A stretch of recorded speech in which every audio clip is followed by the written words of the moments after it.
Tu palabra me da vida, confío en ti, Señor. Tu palabra es eterna, en ella esperaré. El Señor esté con usted. Y con tu espíritu. Evangelio de nuestro Señor Jesucristo según San Mateo.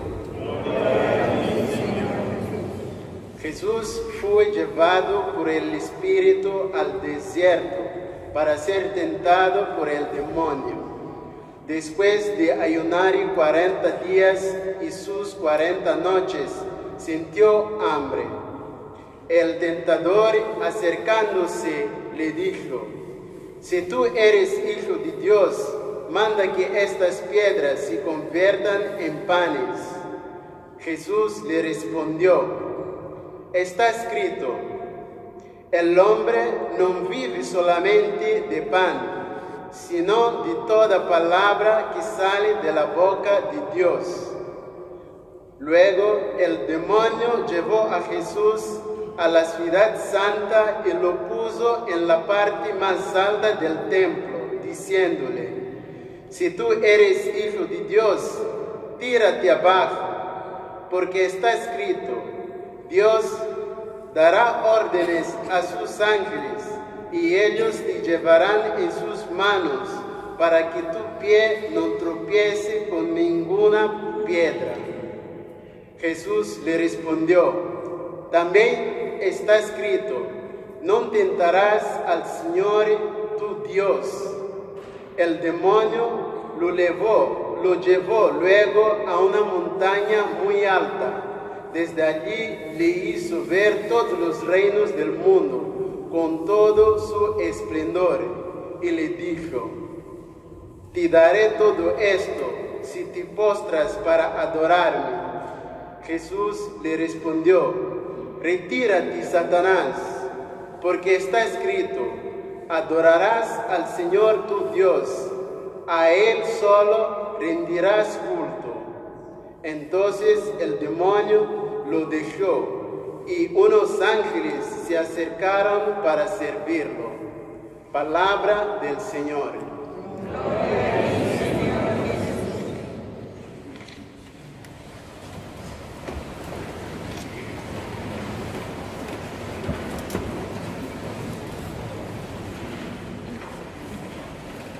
El miércoles de ceniza hemos comenzado los 40 días de la Cuaresma, que van desde el miércoles de ceniza hasta el Jueves Santo, sin contar los domingos. Vayan a la casa y miren en el calendario y comiencen a contar los días. Son 40 días desde el miércoles de ceniza hasta el Jueves Santo, sin contar los domingos. ¿Por qué no contamos los domingos?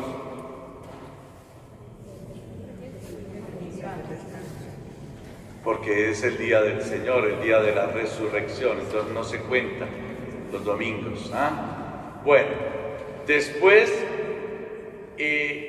la palabra clave el miércoles de ceniza es reconciliación. Reconciliación con Dios. La segunda lectura de ese día nos invitaba a reconciliarnos con Dios, y ese fue el tema también que tomó el Papa para este año de reflexión del tiempo de la Cuaresma, de reconciliarnos con Dios para convertirnos y para ser solidarios con los demás. Y nos daban 3 actividades o 3 métodos, 3 medios que utilizaban los judíos en esa época para reconciliarse con Dios, y que San Mateo nos los propone también para que nos reconciliemos con Dios, con nuestros hermanos, con la naturaleza y con nosotros mismos. Acuérdense, con Dios, con los hermanos, con la naturaleza y con nosotros mismos. Son las 4 dimensiones de nuestra reconciliación.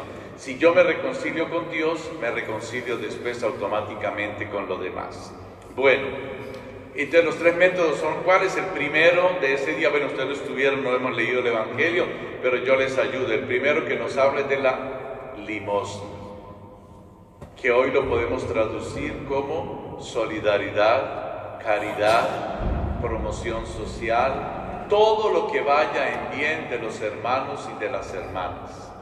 Eso es la primera cosa que nos pide el Evangelio de miércoles. Segundo, la oración. Pero la primera debe ser una caridad oculta, discreta, no llamando a todos los medios para anunciar que hemos ayudado a alguien. Segundo, una oración que debe ser humilde. Es un diálogo con el Señor para que nos ayude a crecer en nuestra vida espiritual. Y tercero, el ayuno. Entonces, el ayuno es para que nosotros podamos tener disciplina en nuestra vida. Esto lo llamábamos con el tiempo mística. Ya son términos que ya no utilizamos, pero que son válidos en la vida espiritual. Tener disciplina, que nuestro cuerpo, que es un potro salvaje, sepa quién tiene las riendas. Para eso es el ayuno. No es para mantener la línea, comiendo menos, ni para economizar plata, porque lo que se economiza es para compartir con los más pobres.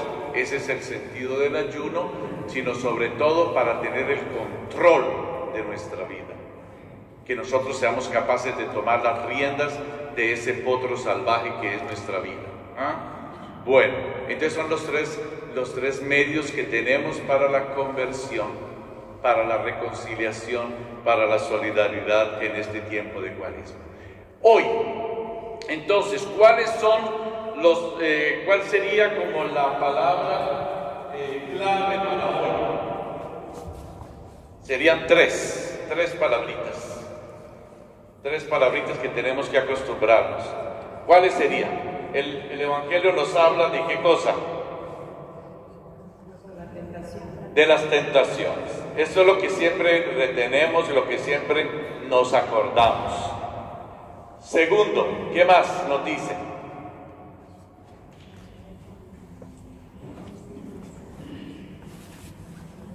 Combate espiritual. Jesús combatió las tentaciones.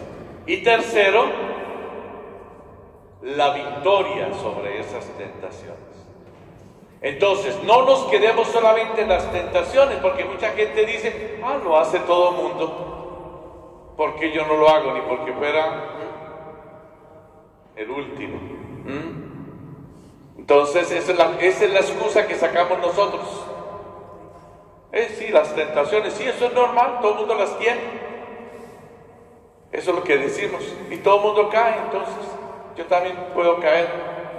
No es, el criterio no es la mayoría, porque la mayoría se tira a un barranco. ¿Me tengo que tirar a un barranco? No, en ningún momento. Estamos viviendo en sociedades cada día más pluralistas, donde se diluyen hasta los valores, donde se relativiza hasta los valores cristianos y los valores morales, y justificamos muchos actos de barbarie, de ignorancia, y que va en contra de las otras personas y sobre todo de los más inocentes, de los más pobres. Pues resulta que tenemos que acordarnos que Jesús no se quedó en las tentaciones, combatió las tentaciones, y ahora vemos de qué manera, y a eso lo llamamos combate espiritual. Pero sobre todo lo que tenemos que acordarnos es que Jesús venció las tentaciones. Y si Jesús venció las tentaciones, nosotros también podemos vencer las tentaciones. En la primera lectura, que está tomada de qué libro? Del Génesis, nos hacen un relato periodístico de la creación. No, la Biblia no es un periódico. La Biblia no es un libro de historia. La Biblia no es un libro de matemáticas ni de cosmología. La Biblia es un libro sagrado que nos habla ¿de quién? De Dios. Entonces no busquemos en la Biblia un relato periodístico o histórico de cómo fue la creación.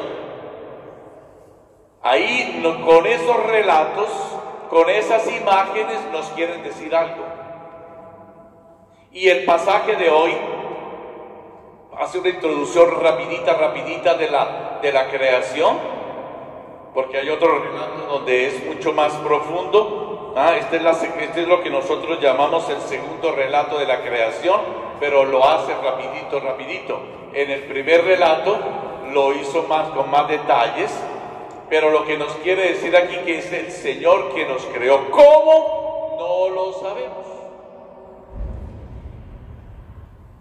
Aquí el relato nos quiere decir es que Dios es nuestro creador. Y es bien interesante porque después de que el Señor creó toda la naturaleza, entonces nos creó a nosotros como se dice la cereza sobre el gâteau, sobre el dulce, sobre el ponqué, sobre el bizcocho. Bueno, esa es la cereza, como para decir, es el culmen, la perfección de la creación. Pero nos dio la creación para administrarla. ¿Quién queda como el dueño de la creación? Es Dios. Nosotros nos hemos olvidado de eso y pensamos que somos nosotros los dueños y que podemos hacer lo que queremos con la creación, y por eso es que la estamos destruyendo. Y por eso es que hay veces que nosotros decimos, esto es un castigo de Dios. Vean, en estos días hubo una avalancha en mi ciudad terrible que dañó la carretera que comunica con la capital del país. Y muchos creerán, eso es un castigo de Dios. No, son nosotros mismos, porque hace 1 y 2 años están tumbando los árboles y claro, entonces el río se lleva todo. Y después le cambiaron el cauce al río, pues peor todavía. Los ríos siempre regresan a su cauce. Hágale usted lo que le haga, póngale las digas que usted quiera, las barreras que usted quiera, el río regresa a su cauce. Entonces nosotros somos los que estamos destruyendo la creación. Bueno, pues aquí el Señor les dice, ustedes pueden comer de todos los árboles, menos de uno, del centro. ¿Y qué hace la serpiente? ¿Qué es lo que le dice la serpiente? ¿Quién se acuerda? ¿Qué es lo que la serpiente le dice?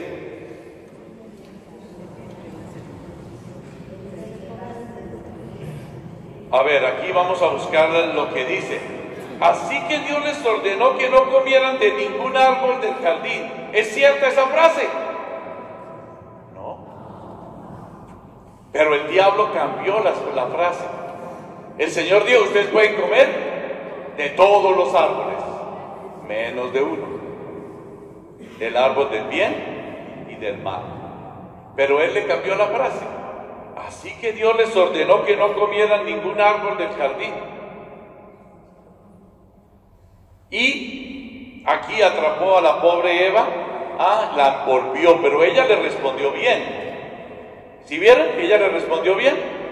Ella le dijo, no, podemos comer de todos, podemos comer los frutos de todos los árboles del jardín, pero respecto del árbol que está en medio del jardín, Dios nos ha dicho, no coman de él ni lo toquen, porque de lo contrario quedarán sujetos a la muerte. Entonces ella le respondió bien al diablo. Pero ¿qué le pasó? ¿Y cómo fue la tentación? Cuéntenme. ¿Cómo es que vio ese árbol y esos frutos? Los vio hermosos, tentadores. ¿Por qué caemos en la tentación? No porque se nos aparece un diablo con cachos y con cola, como dicen por ahí,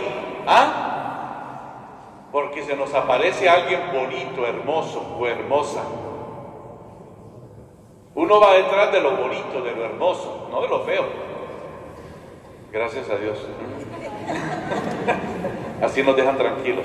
Bueno, entonces, es de lo bueno, de lo que pensamos que es bueno, de lo que pensamos que nos conviene, de lo que pensamos que está bien.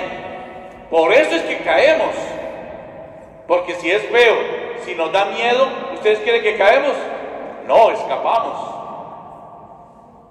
Entonces, por eso, aquí nos dice que primero que todo, el diablo nos envuelve, nos confunde. Por eso es la tentación, nos confunde. Y en esa confusión, entonces, es cuando nosotros caemos en la tentación.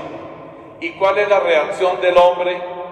Bueno, hoy no aparece, pero ¿cuál es la reacción del hombre cuando el Señor le preguntó por qué cayó en el pecado? ¿Qué dijo él?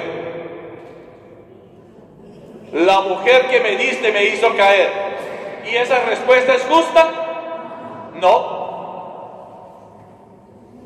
A uno le llegan muchas solicitaciones. ¿Ah? No es tan feo tampoco. ¿Ah? Pero el hecho de que lo soliciten a uno no tiene que decir sí. No. Uno puede decir no. Uno puede decir no. Y sobre todo uno debe decir no. Entonces es eso. Bueno, ¿y cuál fue la consecuencia del pecado? La desnudez. Se sintieron desnudos. El pecado nos hace ver nuestros límites, nuestras fragilidades, nuestro pecado. Nos desvela, nos desviste, nos deja nudos el pecado, nos humilla, nos hace quedar en ridículo. Cuando veníamos con Eugenio, que salimos de la estación aquí de Marconi, subiendo la escalera vimos dos botas. Me imagino que un borracho que llegó y le pesaban mucho las botas para subir las escaleras, se las quitó y las dejó ahí y se subió a pie. Llegaría a la casa completamente descalzo. Eso, el pecado nos hace ridículos. Y no hay nadie más ridículo que ver a un borracho. O a una borracha, porque también hay borrachas. Eso, bueno. Entonces, lo que nos dice la primera lectura es que nosotros estamos siempre confrontados con las tentaciones. Y no es porque sean feas, sino porque son hermosas, son bonitas. Y por eso es que caemos fácilmente, porque se presentan de forma inocente. Y nosotros caemos por eso. Entonces vemos cómo Jesús, que asumió nuestra humanidad, porque es verdadero hombre y verdadero Dios, Él entonces también sufrió las tentaciones. Y aquí San Mateo nos presenta un resumen de todo lo que puede ser tentación para nosotros. La primera tentación, ¿cuál es? La de convertir las piedras en pan. ¿El pan es bueno o no? Es riquísimo.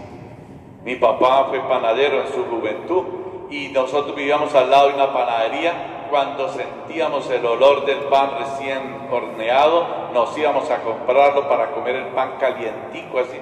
Es súper sabroso. Entonces, ¿las cosas materiales son buenas o malas? No son ni buenas ni malas, es según la utilización que nosotros le hacemos. Ya hemos hablado de eso, ¿cierto? Cómo utilizamos las cosas, las convierte en malas o buenas. Con esta mano puedo bendecir, puedo ayudar, puedo curar, puedo hacer muchas cosas, pero también puedo pegar, hacer mal, matar. Entonces la mano no es ni buena ni mala, o mejor, es buena porque fue creación de Dios. Pero es la utilización de la mano que yo hago, que es lo que la convierte en un acto cristiano o en un acto no cristiano. Entonces, el pan es bueno, pero el pan de la Eucaristía es mejor. Para decirnos que las cosas materiales deben ayudarnos a vivir bien, pero no se deben convertir en Dios.